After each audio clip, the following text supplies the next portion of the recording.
Hello, YouTube, and welcome back to Stellaris in the new Roman Empire with its Emperor Appy and his heir Vibi. When last we left, we had finally finished driving out all of those naysayers and dissidents who didn't like that we changed our empire from an oligarchy to an imperium. Which, honestly, I'm surprised that they're surprised, honestly. I figured they probably would have figured out what Emperor Appy's whole deal was from the get-go. As soon as we announced we were the new Roman Empire, I figured he probably would have figured that crap out eventually. Oh well. I guess people just don't learn from history. uh, Before we get on with the episode, I would like to say I'm sorry for taking so long to upload. Life just got a bit, well, busy, unfortunately. But I shouldn't have that problem again, so should be regular uploads from now on, hopefully. And, well, not only did we finish up with those dissidents last episode, but we got a whole bunch of different traits for our leader, Appy. Though we did unfortunately have to lose a bit of our luminary trait, unfortunately, and gain this elitist trait. But that is what it is.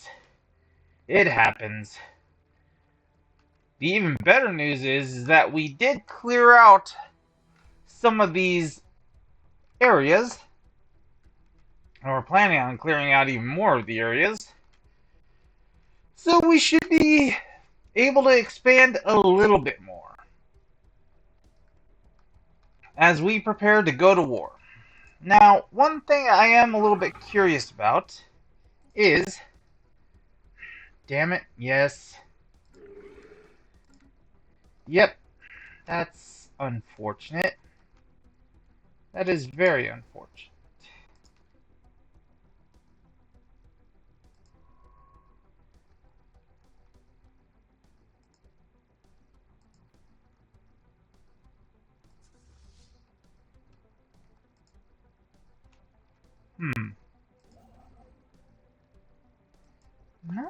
Okay, okay. So, alrighty. So, good news, bad news. Bad news is, if I do attack this guy, obviously I'll have to fight off the United Star. Same goes if I attack the United Stars. Of course, the Assembly would quote-unquote jump in, but seeing as how they don't have a way to get through these guys without literally declaring war on them, because there's no damn way that, well, there could be, maybe. Maybe there is a way to get up and around, but that's a long, long way to go. And by the time that they actually do that, I'll have finished off whatever war I might have done.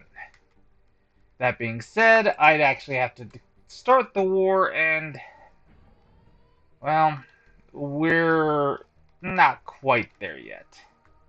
I'd like to get at least half of my naval capacity built up before I did that, but, well, we'll see what happens. Ah, uplift. Yeah, I'm gonna go with that. This uplift right here, this is basically what you use for any of the non-sapient critters that happen to be on any of your planets. Let's see if I can't find one. Huh. Could have sworn we had a population of... Okay, hang on. No, we don't. Well, that's shocking. Well, then let's check in the... Alrighty, there we are. Pre-sapience. Basically, these critters, anything that has pre-sapient underneath its name, Normally, it would appear in your Empire species list, or failing, or even just being able to see it in the Management tab. Apparently, we don't have any. Yeah, apparently we don't have any pre-sapience in any of our. Huh. Oh, there we go. There's some pre-sapience. Okay, we just haven't taken it. I thought I noticed that we did have some somewhere, but I guess we just didn't take it over yet. Okay, well that's kind of a useless tech for us then. At least right now, anyways. But that will be fine. It'll be fine. It'll be mostly fine. Ah, anyways, so yeah, I would rather have half of our naval capacity, basically around 230-ish, 250-ish, before I even think about starting to go to war with these guys. Because I'm fairly certain once I get up to 250-ish, there isn't anything they're going to be able to do to, well, fight against me. I get to that much, and they are pretty much donezo.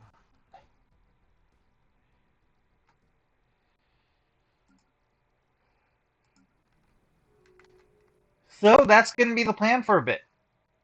We're going to just slowly do that. Slowly work our way towards that.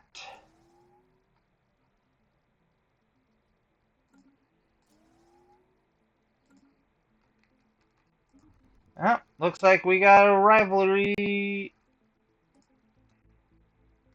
Wait, what? We were already rivals, though. Rivalries expire now? That's kind of stupid. That is kind of really stupid, actually. I mean, oh, sweet baby Jesus. Yes. Yes, yes, yes. Thank you. Okay, let's quickly pick a, oh, shoot. Actually, I really, really like this. The, hyperlane breach points. Basically, the thing that I really want is this hyperdrive 2. Transport, transit hub is nice, but it's not really necessary. The, hyperdrive 2 is really what I want. Basically, in order to go from one system, go from one system to the next, they need a hyperdrive.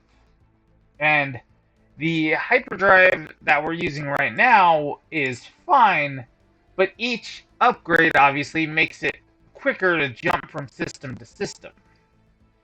The if I actually have here you are, this guy.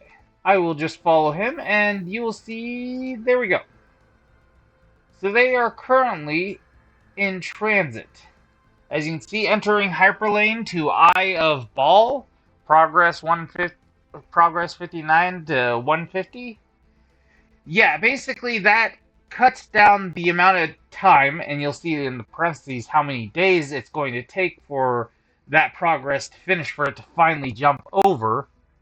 It'll just cut that down to, I don't exactly know how much, but it'll cut it down, and any amount of time is better than nothing, because if you have the time to go and jump over to the next system before your opponent can, like long before your opponent can, like a couple of days before your opponent, that adds up, especially if you're going long distances, which unfortunately you're going to.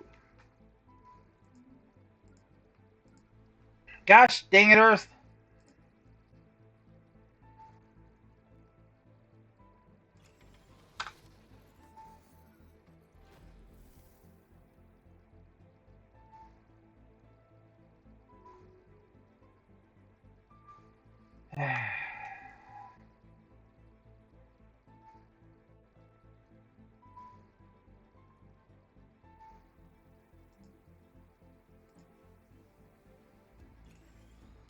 Well, I'm not having Earth be crime-ridden.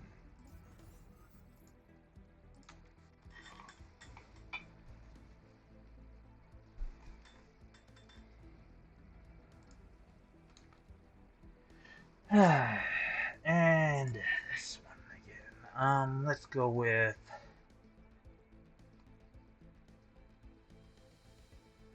Alpine World, which means we're not gonna have many humans here. Yeah, I think we're just gonna do another.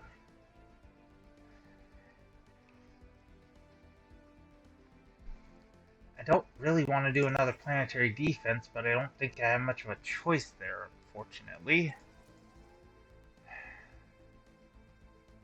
I really don't like doing that. But, like I said, don't have much of a choice. Okay.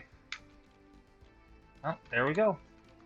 I will say, the one good thing about having an incredible amount of mineral production, you can just pump out entire worlds worth of resources, no problem.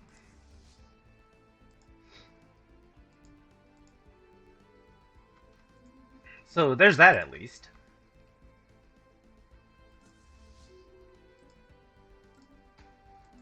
And obviously having a crud ton of minerals means that you can just make alloy and consumer good production without any worry. Alright, so... Oh. Oh.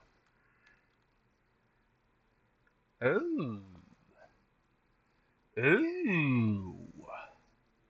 Okay.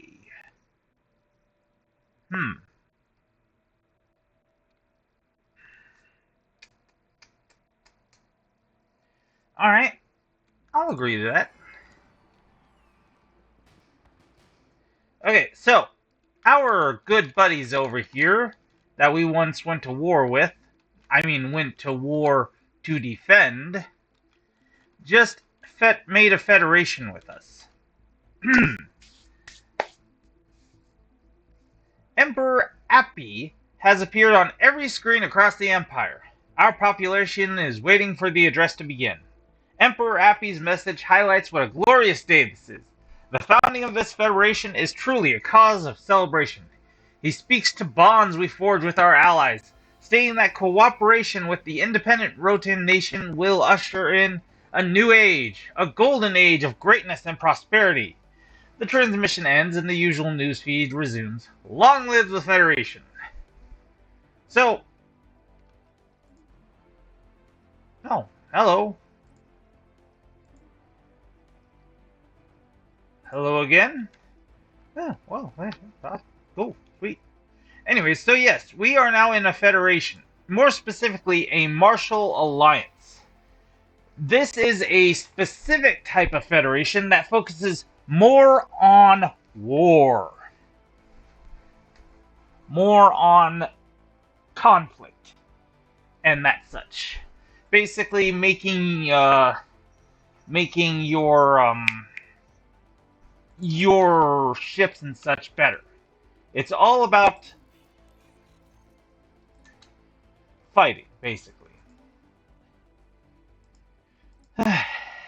As it stands, though, the Federation needs to, of course, have cohesion. This is a mechanic where basically you need to assign an envoy here in order to keep this from going down. If it completely goes down, the Federation just breaks apart because, well, you guys aren't gelling well. Cohesion is basically just how well are you guys gelling. At least as far as I know, that's what it does. Actually, no. Maybe it doesn't break apart once this completely empties out, but this minus XP, when it's in the positive, you'll be gaining XP to the next level. If it's going down, then you're losing levels. Possibly. And since we're at the lowest level possible, maybe if it reaches the absolute lowest, it won't cause it to break apart. But honestly speaking, I could not care less if it broke apart.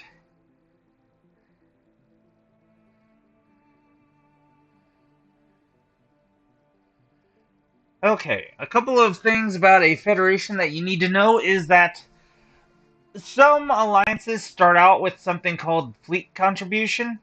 Basically, a certain amount of your naval capacity gets cut and added to a combined fleet capacity for the alliance, whatever the federation is, and then whoever the leader is, which it would be our allies, since they're the ones who actually proposed it, they would be in charge of said federation, said you know, federation fleet.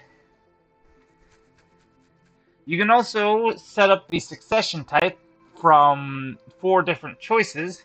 One being rotation, where it switches from, um, you know, your ally, then somebody else, all in like a circle until it gets back to whoever the first one was. Random, it basically just rolls a random dice and whoever it is it. It could be the same person, it could be somebody else, it could just be basically somebody gets screwed because the roll of dice just isn't working with them. Challenge, basically, there will be a set type of challenge. Right now, economy is our quote unquote challenge. So whoever has the strongest economy would be the new Federation leader when the succession term is up. We would be technically the leader if that was the case.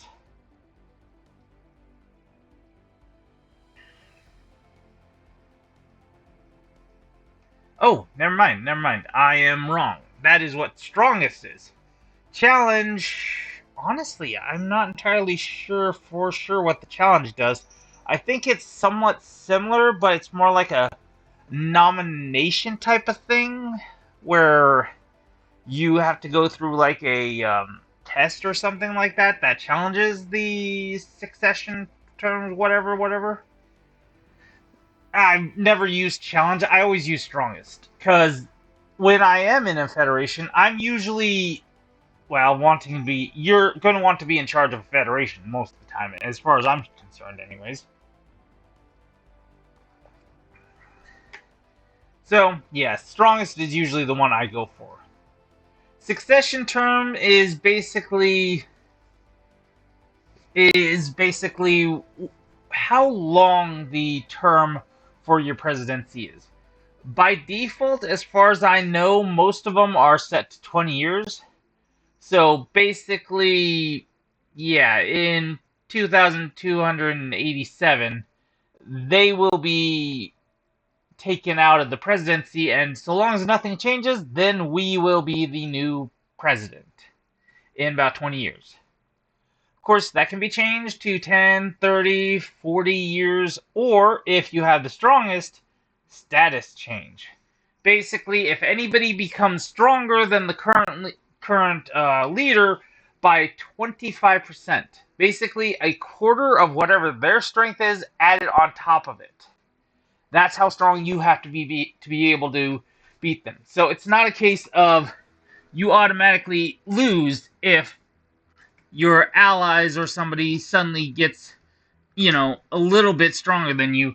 No, they got to get a good amount of stronger than you. The Federation fleet construction, basically who can create the ships for the Federation fleet, everybody or just the leader. Honestly, I never ever actually choose this only leader one. I can understand why some people wouldn't want to, because if you're in charge of the fleet, I think you also have to maintain the fleet, i.e., your economy has to pay for all the ships that are built. So if everybody's just making a whole bunch of fleets while you're in charge and your economy's not that great, yeah, I could understand wanting to switch it over to only you building the ships when you can actually afford them. Can subjects join? That's pretty self-explanatory. If you got any subjects, can they join the Federation? Yes or no? Normally it's no. Vote weight? This is usually... Well, You're seeing how when I'm hovering over, there's the opposition from them. It'll be either opposed or for, in favor of whatever, for whatever they're okay with or what not okay with. And obviously, they're not really okay with anything, well, say for upping the fleet contribution, as you can see. But, yeah, they're not really. All of this is just fine for them for now. But this diplomatic would basically mean that whatever your diplomatic weight is suddenly how much you're able to sway this vote for a new whatever the terms are. So if this was in play and I had a diplomatic weight that was at least 3 or 4 times theirs, I could just pass laws without them even being able to say yay or nay. At least that would be the case if either one of these was different. Kicking members, yes, but these have to be unanimous. War declaration and invite members. That is automatically unanimous vote. It can go up to majority vote or my favorite, president decides. Basically, all those memes about I am the Senate that Chancellor Palpatine has? Yeah, that basically is what this turns into, is just I am the damn Federation. So, yeah. And free migration, basically, some federations automatically have free migrations. Basically, you can have your people go to all of your Federation members' planets free of charge, no need for extra alliances. Same with this thing. Some don't let you have separate treaties. This one is automatic. Yeah, you can have separate treaties with people that aren't in, members. Ah, wait, no. Scratch that. Allowing for separate treaties within the Federation. So, basically, you're able to have different kinds of stuff with different kinds of people. Oh, heck yeah. I'm down, bring them in.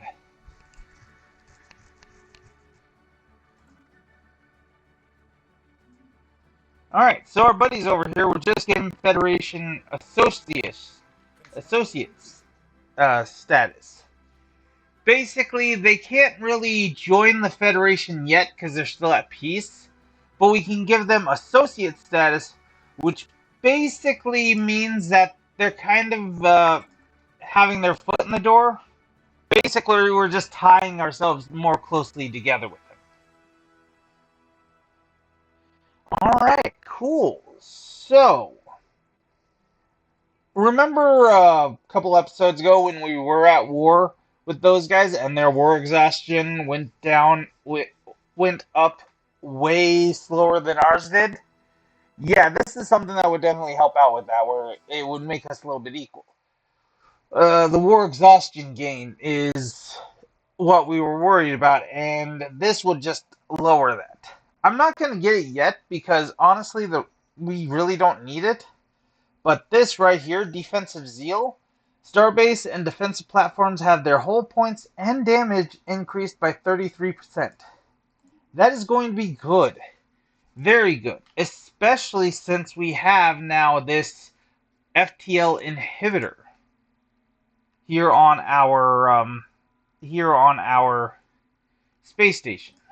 Now, I don't know why these things aren't inhibiting the planet, aren't inhibiting the ability for them to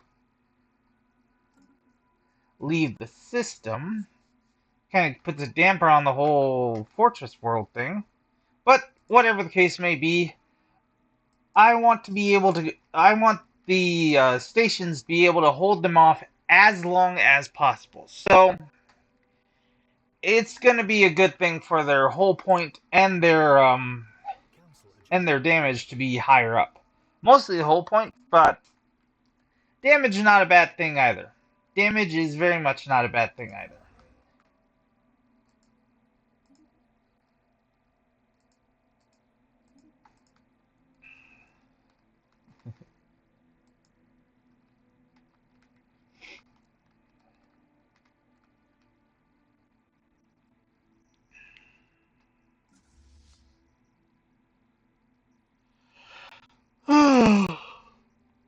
Okay, so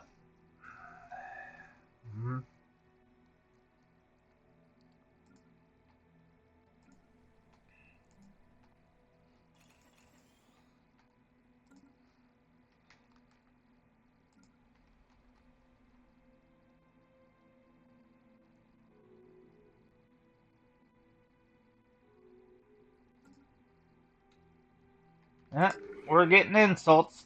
How are you guys not dead yet? Like, seriously, how is this hive mind devouring swarm not dead yet? I can only assume that people haven't built up a federation strong enough yet to take it down. Oh well. Okay. I will say there is one slight bad side about being in this federation. While we are going to be very, very, very, very protected now, especially once the UPS, UPS, once UPS delivers us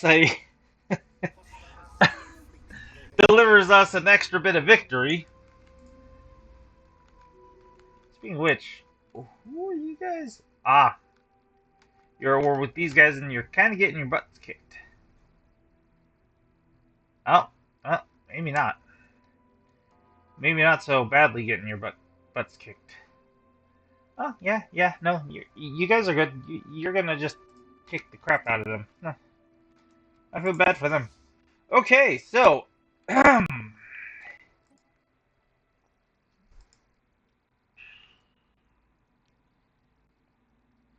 I do have the strength to do this. Alright, once these are healed up, I think we'll go and smash them a little bit too. Alright, so, yeah, honestly, once these guys join the Federation, it's going to very quickly become... Oh, hey, I thought I had to use envoys. Oh, yeah, used to be envoys, now it's officials. Well, I am okay with hiring an official. I don't mind having an official just literally in there just for the sake of doing that. We did have an extra leader. Yes, we did have an extra leader slot, so we're all fine. Good. Good to hear. Very good to hear. Okay, so the one bad side. The one bad side that I was talking about, but then I got distracted. We won't be able to go and declare war on these guys. You see, these guys are now in a federation with us, meaning that we would have to go and convince our allies to go to war with them. And if our allies don't want to go to war with them, then we ain't going to war with them. That's the problem of being in a federation. You kind of have to be, well, you kind of have to understand that you're going to be declaring wars as a team, not as, well, yourself. The wars shall be declared, well, the wars shall be declared by them, not by you. But this war over here just goes to show you how stupid the AI can be. These guys were smashing into up here, while this guy smashed down here. However, once these guys smashed here, he was already smashing this. These guys moved on. But once he realized that was smashed, he moved up here to try to go there. But because he didn't want to go through enemy territory to get up there, he went all the way around to get up here. And they realized after smashing that one that, oh no, they took that, so we better run back down here. And yeah, they don't separate the forces really well. They usually unfortunately group up their guys, which is fine if you're trying to smash through a heavily defended area. Really good idea, but if you're trying to stop your opponent from being able to eat away at your stuff, it kind of makes it hard to, well, win. Because, see, this guy is going to be able to go and take this, and maybe take this.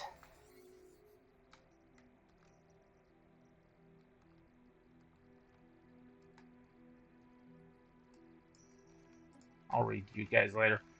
Take this, and maybe take this. But by the time he does take this, these guys will have already taken this, and probably started taking in these areas. He just needed to defend his area a little bit better, but they just ain't. Okay, so we got ourselves the abandoned factory, right? The ancient facility. What is this? Isolated facility and abandoned, no energy signature. Oh, okay. Ah, yes, yes, yes, yes, yes, yes. Yes, a research facility that was not very good. Okay. Tullius Curious translated another file from the abandoned laboratory on Forta IA. Lab 17, internal staff memo, research lead Gelberdor. Colleagues, the project termination order came today. The Overlord's patience is at an end, and yet we are so close to our goal. The universal macrophage is more important than the whims of any one individual. A disease-free future can be ours. What is the small cost of a few more lives for such progress?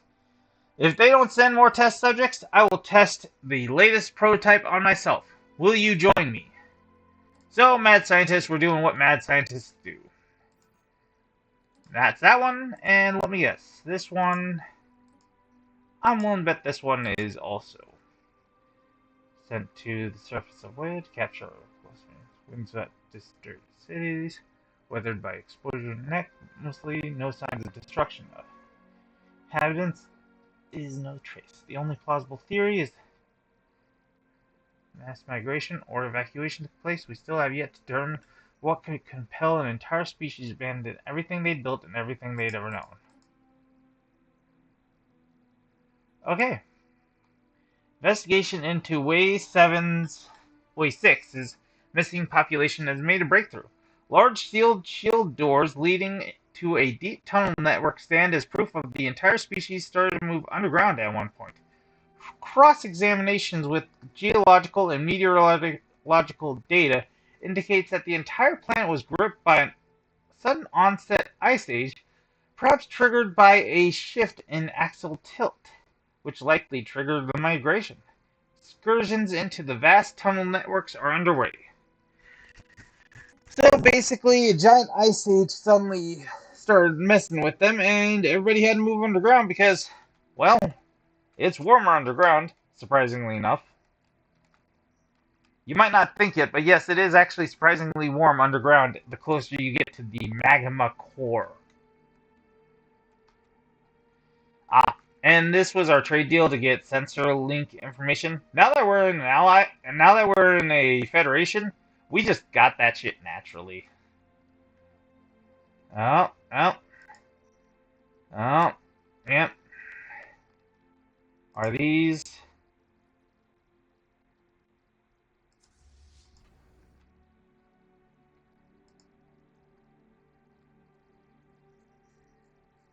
Yep. So this is a mercenary fleet. This is what I was telling you earlier. This is a mercenary fleet right there. That's a mercenary fleet.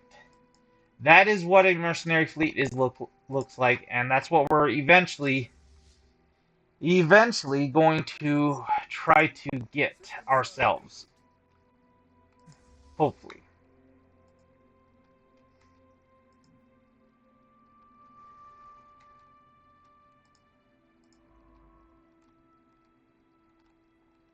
Nope, you're not doing that.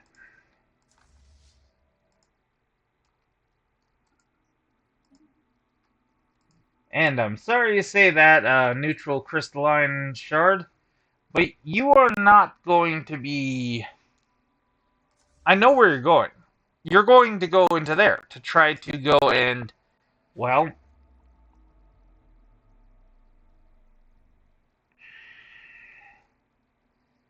Okay. You're going to try to go into there to start rebuilding. Alright, tragedy strikes. Raider Viva is dead. We have yet to determine the cause of death, but preliminary reports suggest natural causes. Emperor Appy is struck hard by the loss of his progeny. A period of national mourning has been decreed, and we await the full results of the investigation and the cause of the heir's death. Worrying.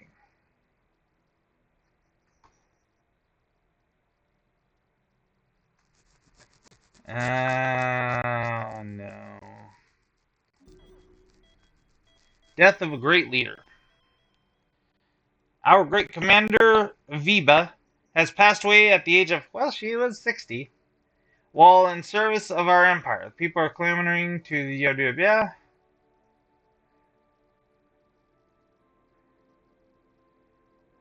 Yeah, let the masses mourn. We're not donating her body to science. Monthly unity, happiness, sweet. And now we gotta fill a damn council. Okay, you're back on.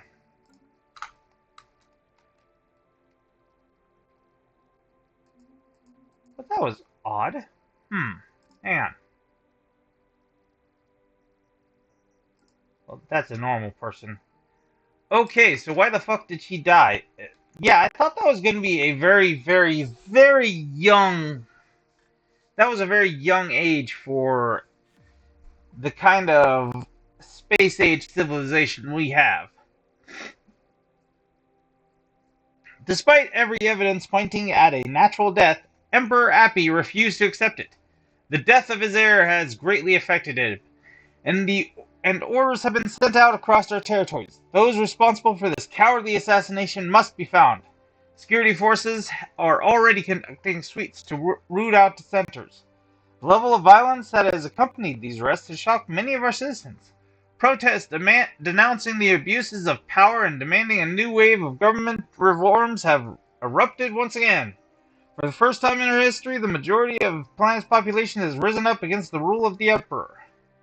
Oh, you are kidding me with this shit. Oh, god damn it.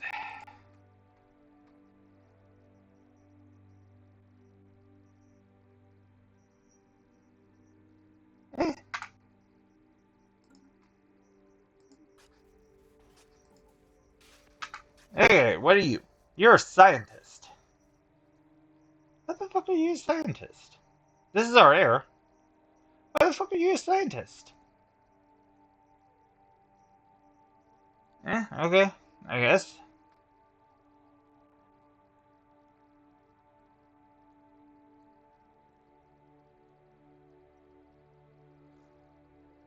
Well, government. Ed research. You ain't got no traits that help us out. In fact, your traits suck to help us out. This guy's gonna be even better. Sweet. Okay, so. Ah. And while we have him anyways.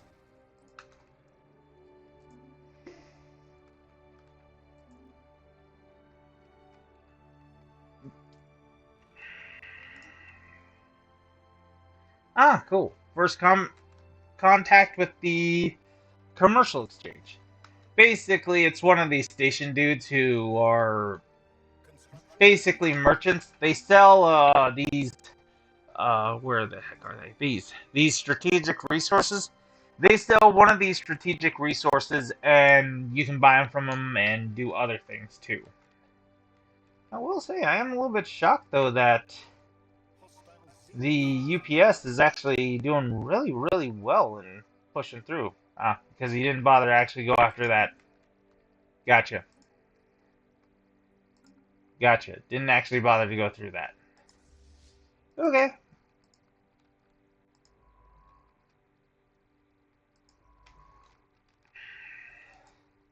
Well, research that, survey that, and go over there.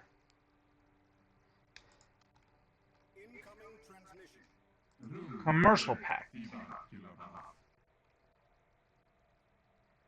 Huh. Sure, why not? Nah, we're good. I'll do the commercial pack, but actually, you know what?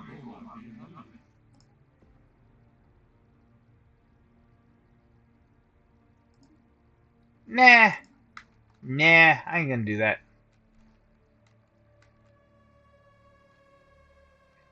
These guys hate these guys' guts. That is for sure. They wouldn't go to war if they didn't hate each other's guts.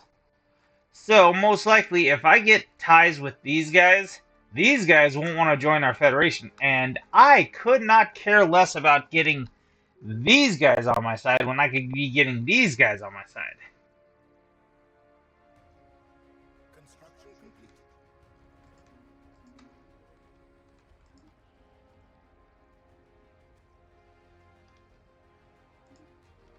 There, finally. Whew.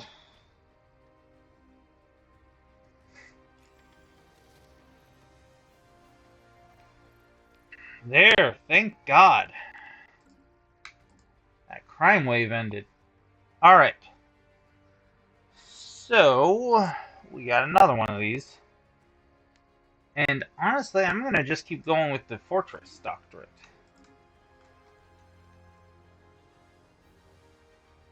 And I better not forget to go and put our new heir into this one. And have you be researching, well, the other stuff.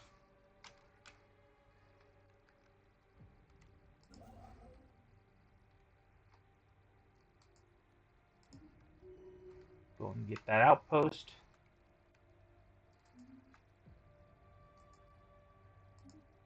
And then go over there.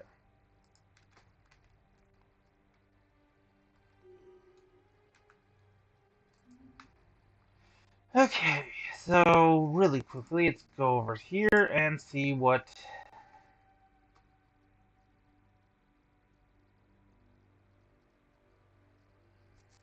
Huh. Alright. So, we got our materialists. Cool.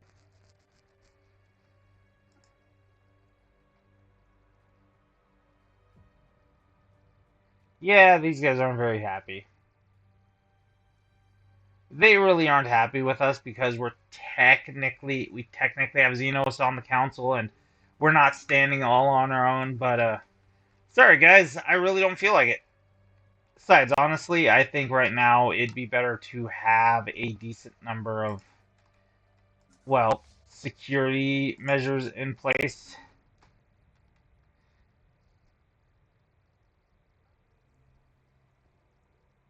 Alien Organism Procurement Event Chain. The director of the Museum of Exobiology on Earth has issued a request for the procurement of several live alien specimens. These creatures were spotted on surveyed habitable worlds.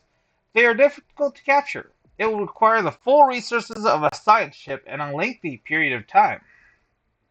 Yeah, sure, why not? Let's do this. I'm down.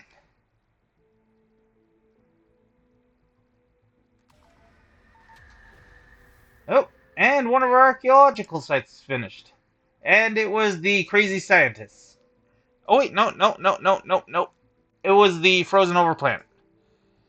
Okay, so thousands of years ago, the planet's average temperature dropped dropped seriously terribly bad, and most sunlight was blotted out by clouds.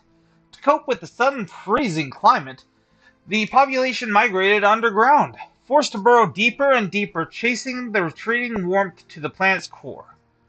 Unable to maintain their burrowing population, a cryo-temper project was initiated. It would automatically awaken them once the instruments detected a stable surface climate again.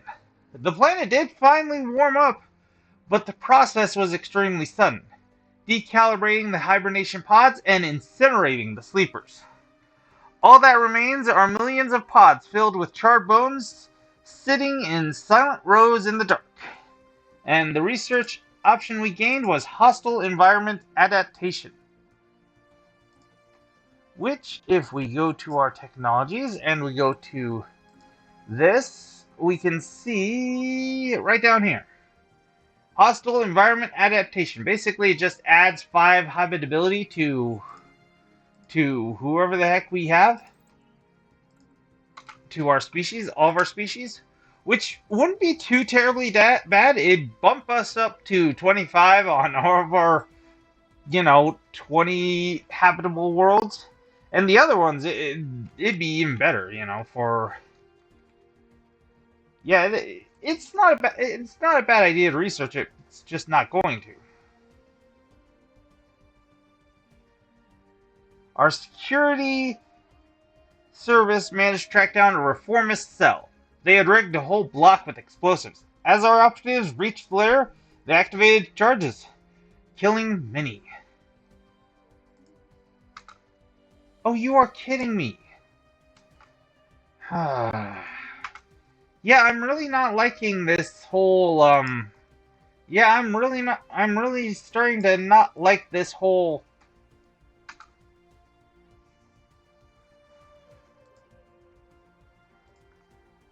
I am really starting to dislike this whole, well, all of this.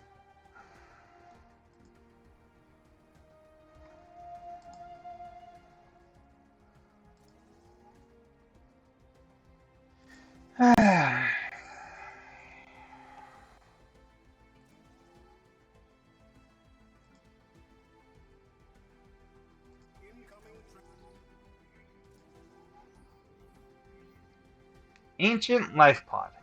An abandoned life pod was detected in close orbit of Waluigi. It is covered in scorch marks, presumably from when the pod's mothership exploded, and preliminary scans suggest that it was built more than 5,000 years ago. The crew of the Alphys managed to open the pod, revealing the withered remains of a reptilian alien clad in a resplendent uniform. Clutched in one of its claws was a small picture of another individual of the same race, possibly a mate or a revered leader. Interesting. And we got research for that. Pure research.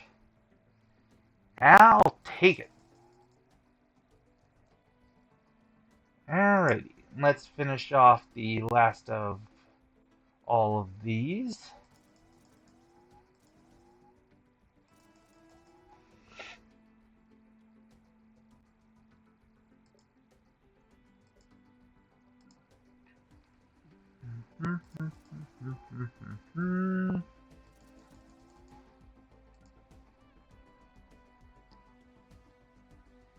And we'll just go this way. Okay, so. No, sorry, dude. We're not getting a research pack. And. Sure, I guess I'll make you a rival if that's what you want to do. That's just more influence for me.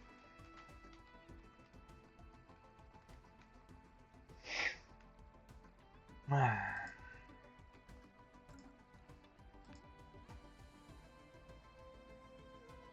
I really don't care about that.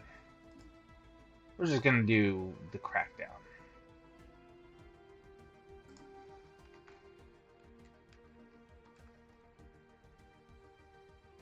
Because I'm not letting this dang thing progress any further. Oh, hey, we got another archaeological site done. Alrighty. Universal microphage. Tullius Curious translated the final log entry from the Biolab's computers on Philae. Lab 17. Final report. Research Assistant Philidor. Such was Gelvdor's confidence that we followed him blindly. Testing this prototype on ourselves, our immune systems were initially boosted. We were nigh invincible to outside pathogens. Then the mutation started. Galvador perished first. It was difficult to watch. Now the whole team is resting in the morgue, and I will soon join them. We failed. We trusted our lives to Galvador's failed formula. The universal microphage works too well. He eventually attacks the host itself. Everything here must be destroyed. Okay, so we can either destroy everything and get minor artifacts, or we can get the far superior one, which is Universal Microphage. Organic leader lifespan, plus 10%, not plus 10, 10%. And biological pop growth speed, plus 10%. Basically, our leader can live longer if we get that technology before he dies. Which, we might. But 10% of that is going to be at least another 15 years. Another 15 years of life for Emperor Appy. Yeah, I'm not going to say no to that. I'm sure as heck not going to say no to that, and I'm sure Emperor Appy wouldn't either. Alrighty. And our research ship. Yep. It did exactly what I was hoping it would do. It researched that regenerative crystal or tissue, whatever.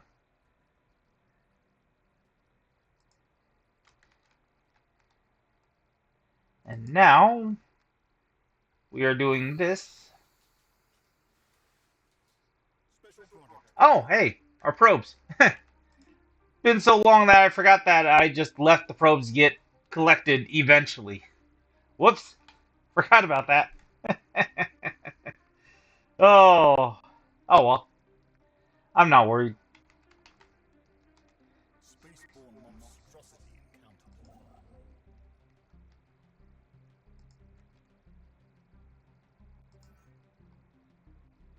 And Herald. Huh. Interesting. Reformist Rally. Reformist propagandists led a disinformation campaign on one of our planets. Loyal forces are on their toes to keep the situation under control, but the protesters continue to grow in strength. Don't worry, we will be dealing with them soon. Very soon.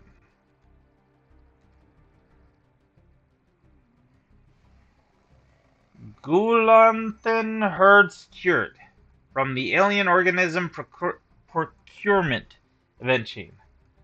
Gulanthans are large, flat herbivores that have evolved internal gas pockets, enabling them to hover several centimeters above the ground. They move about in herds consisting of a few dozen animals, grazing on the moss and lichen that can be found on the windswept plains of Fulolai 2. They are ruthlessly hunted by the moon's apex predators, and our biologists on the Mucinous estimate that only a few hundred Gulanthan herds remain. One of these, consisting of 9 animals, have been successfully collected and will be brought back to Earth. Excellent! But how the hell do they not get swept away by the wind? If they have gas-filled chambers that, they float around with, and they live on a plains. I live in South Dakota, dude. I live on the plains. I know how windy it can get here. How the hell do they not get blown away in the wind? I mean, like 2 weeks ago, here, we had power go out because a part of somebody's roof flew into a transformer. How the heck do they not get blown away in the wind? Or is the wind just not that big of a deal? Because I'd have to say, lucky those things. Very much lucky those things. Ah.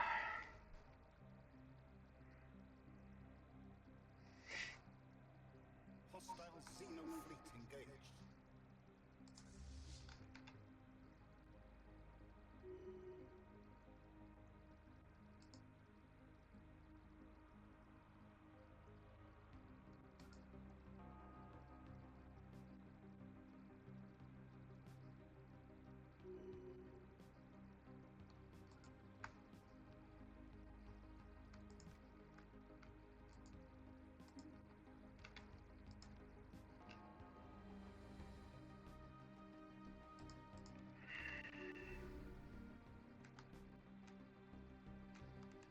One of the things I really do like about the combat here in Stellaris is it actually does kind of look kind of cool. If you have the PC to run it. Because you can see the individual, like, guns and stuff, and if we had Strikecraft, you'd be able to see the... Oh, cool. You'd be able to see the individual small little ships, too. Very neat. Very neat. Okay.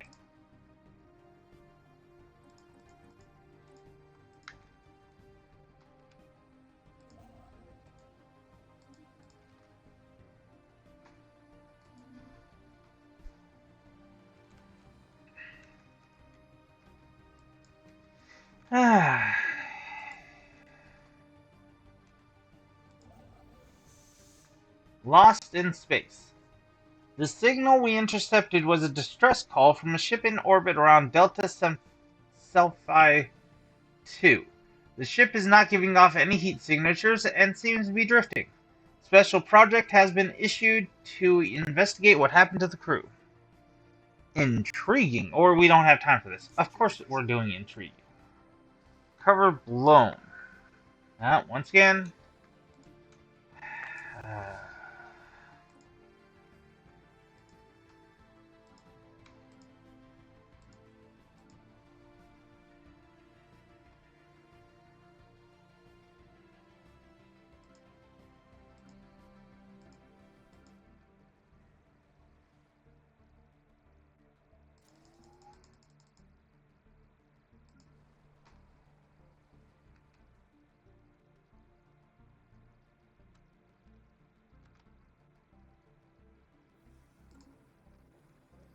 Bunker bot. We have traced the unusual electromagnetic radiation emanating from Caesar 4 to a secret subterranean bunker hiding a megacomputer the size of a battleship. Our researchers suspect that it may have been there for several thousand years, hard at work solving a single very complex problem, the nature of which still eludes us. When attempting to interact with the computer, they discovered that the facility, which had appeared both abandoned and unguarded, was in fact operated by a security AI, the highest purpose of which seemed to be frying its visitors with extreme prejudice. When the AI was finally defeated, it broadcasted a message to an unknown recipient. Scrap the megapart for parts, use it to boost our own research, let it continue its mysterious calculations. I think... You know what? We can use the Unity right now. We're going with the Unity right now. L. Gates Insight. Oh, hey, cool. It's not immediately apparent at the time, but the recent survey carried out by the Mauritius seemingly sparked a breakthrough on the ongoing study of the mysterious L. Gates. When the report filtered back to the scientific community on Earth. Are you the... No, you're not. Cool. Alright. Fun.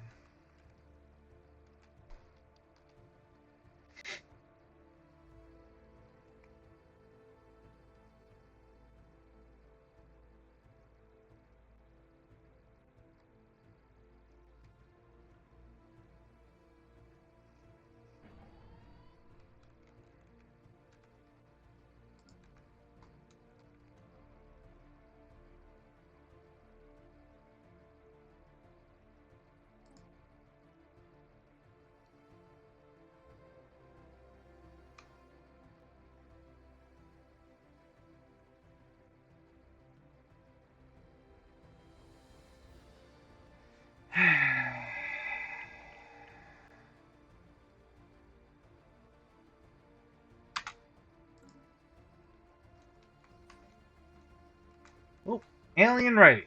Someone used a mining laser from orbit approximately 5,000 years ago to carve a large body of writing into the surface of Caesar 9A.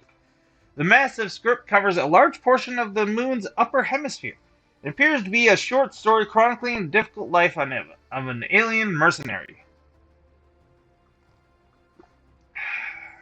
Okay, Lobo.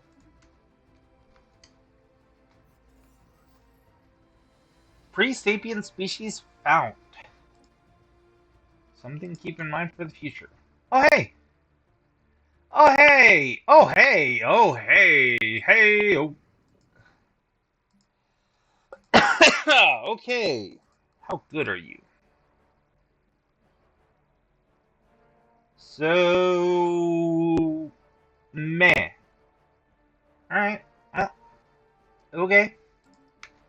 I mean, the good news is they're going to be easier to get over to our ethics.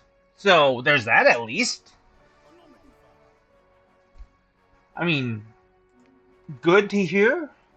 We already obviously have some issues with people not following our damn ethics, so I guess happy days? Yay? One less thing to worry about? I guess.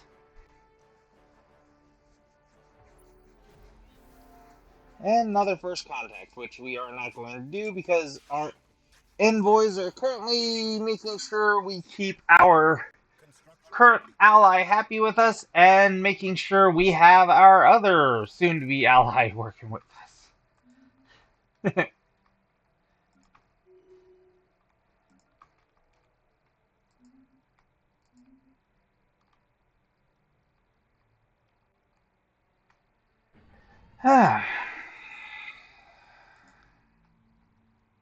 This is just not... Yeah, it's because of these damn reformers. I just do not like them. Yeah. Oh, yeah! Our hyperlane is done. Yes. We got that upgrade. Okay, and I am going to have you research the next of the power units. Because, to be fair, that thing is very much needed.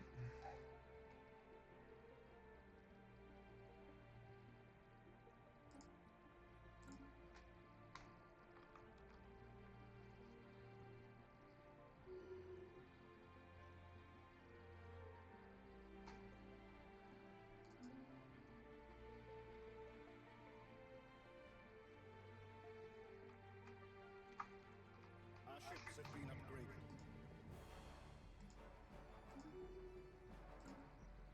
Our ships have been upgraded.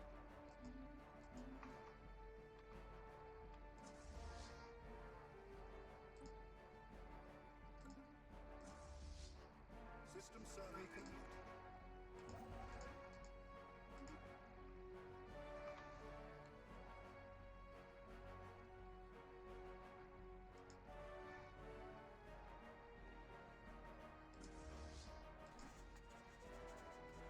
New contact. Howdy. New contact. Howdy. New contact. Howdy. And new contact. Howdy. And... Human, we have decided to grace your empire with gifts and resources as a token of our esteem. Don't squander generosity. Take favors granted. You know we're going to try to kill you in the future, don't you? Huh. Cool. Well, we'll take the resources. Shit. Sure.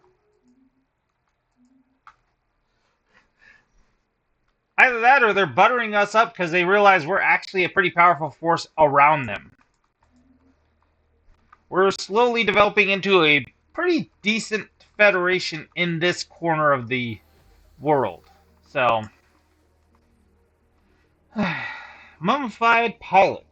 The mummified remains of a single individual belonging to a previously unknown mammalian species have been found drifting in high orbit over Trijam 3. The being is dressed in what appears to be a flight suit, complete with a helmet, and may be a fighter pilot that ejected in some ancient battle only to be forgotten and left behind. Our study of the corpse has provided some interesting data. A tragic fate. And we have a archaeological site. During our survey of the station in the error system. That messed up. Our team inadvertently caused a section of the hull to lose integrity, triggering an explosion decompression. Within moments, several archaeologists were swept through the breach to their deaths. Oh, thank God. Well, not thank God, but yeah, we found the wreckage of spaceship. Okay, where are you at right now, Tolius? You are up here. Okay, that's where that one is. And this one that you're currently researching, an artificial construct thousands of kilometers across, is readily available from its orbit. The shape seems to indicate the location of importance in the middle of it. Sensory readings from orbit indicate nothing out of the ordinary, so closer inspection is warranted. Alright, so we have a ship here and a weird structure floating in space. Oh, and apparently we're also doing the Great Herald, which is basically... Well, basically it's like that Frozen planet where we found a whole crap ton of abandoned ruins, but there's no signs of life. Like, no people around. So, cool.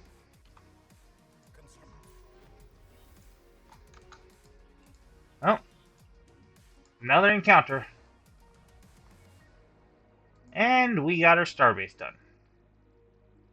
Yeah, we don't need your sensor uplink anyways.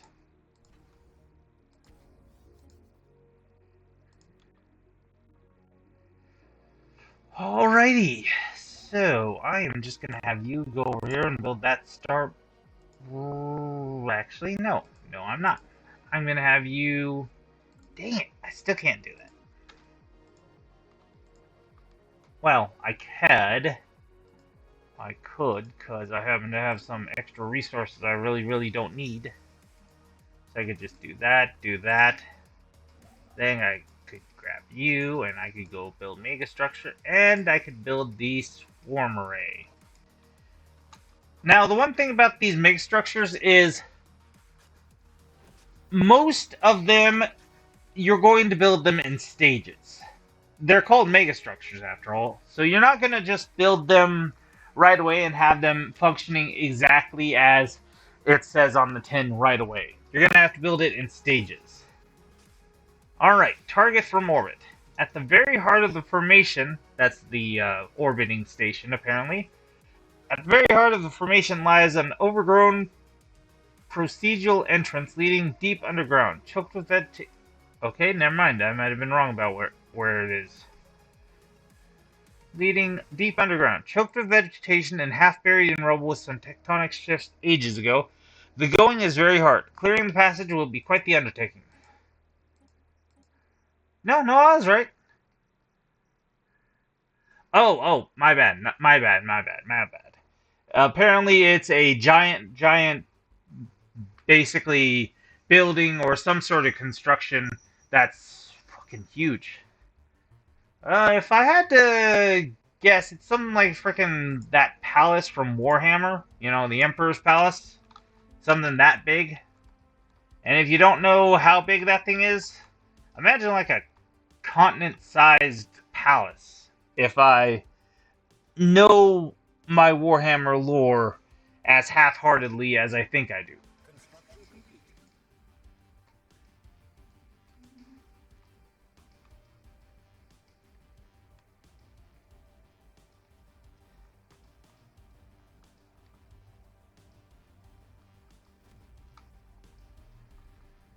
Okay. Emperor Appy, Terrace Nest. Emperor Appy, ordered a large-scale cleansing on one of our planets. Apparently there was a supposed reformist holdout there, but no firm evidence has been produced. Will we really risk the lives of loyal citizens on a hunch? Call off the operation, proceed with the operation. Yeah, we'll call off the operation. I don't care if it advances. I'm already working on getting that dang thing to be over and done with.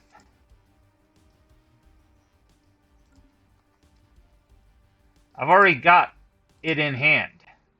We just need to... Yeah. It'll be done in 70 months.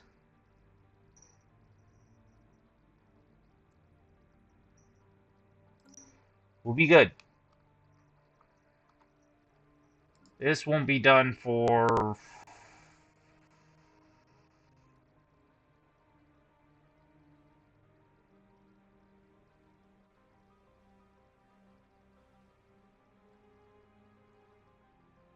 I want to say that's not going to be done anytime soon.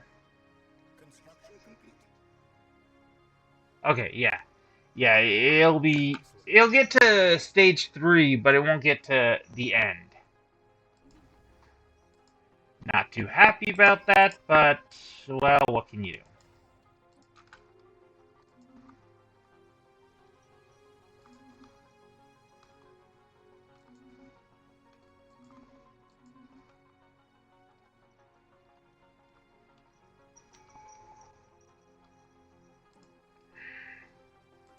Alrighty, so we got another Ascension perk.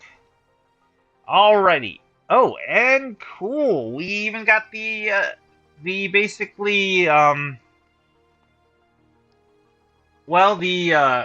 improvement Ascension perks. You got Biomorphist, The Flesh is Weak, Synthetic Evolution, and Mind Over Matter. These 4 here basically take you down a specific route of how you want to specialize your population even further. Like perks and shit that will basically... Think of this like changing your people into the perfect version of their species. To read the thing off, to leave our genetic destiny in the hands of nature is inefficient and excruciatingly slow process. Why not jumpstart the future of our species? And then this one, what flesh is weak. To go back to the Warhammer analogy, these are the tech priests. The limits and constructs imposed to us by our feeble organic bodies are simply unacceptable. To reach our full potential, we must turn to cybernetic implants. Praise the All Messiah. And this is synthetic evolution. It's basically like the flesh is weak, but only if you would rather also kind of still be fleshy, but just not crappy fleshy. It is time to abandon the flawed organic vessels that imprison our minds. By transferring our neural patterns into synthetic bodies, we will achieve a higher state of being. And this is the psionic one. Basically, you know what? Yeah. This is basically the one where you interact with the Shroud. And you know what? I'm feeling kind of Warhammery today anyways, so we're going with the Mind Over Matter Ascension perk. We're turning everybody into Psychers, baby. Or Psionics. I will turn Emperor Appy into the Emperor of Mankind, I swear to you all.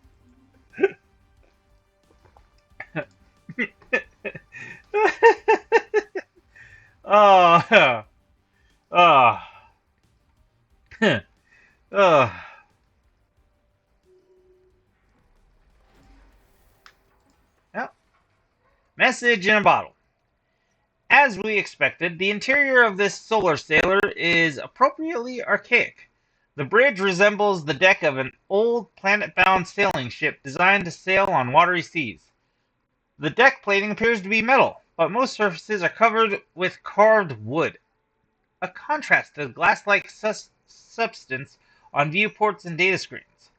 Powering up the ship's computers, we found a data file with an old-fashioned seafarer's song. According to our archaeologists, this melody was once known as a sea shanty, or space shanty. We are attempting to transcribe the lyrics. Intriguing. Honestly, this is just giving me Treasure Planet vibes. Just seriously giving me Treasure Planet's vibe. Not even joking here. Huh. Oh well.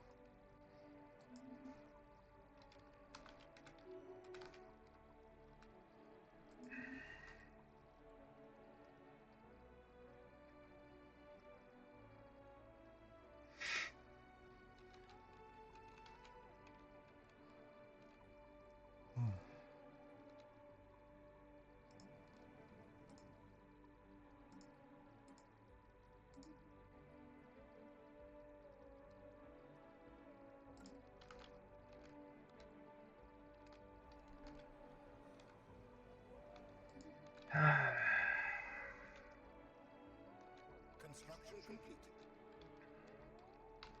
I really don't like these dang freaking events that keep giving it extra freaking juice. Can't do that for my agendas. God dang it, come on. In high spirits. Devastated but fairly advanced architecture hints at a technologically adept humanoid species on the verge of spacefaring capability. Translated documentations and extensive monumental architecture indicates a deep-seated religion or spirituality that permeated the entire civilization. The phrase "the Grand Herald" is mentioned repeatedly, and appears to be a figure or a concept of divine awe and unquestioned reverence in this society. Keep digging. Alrighty.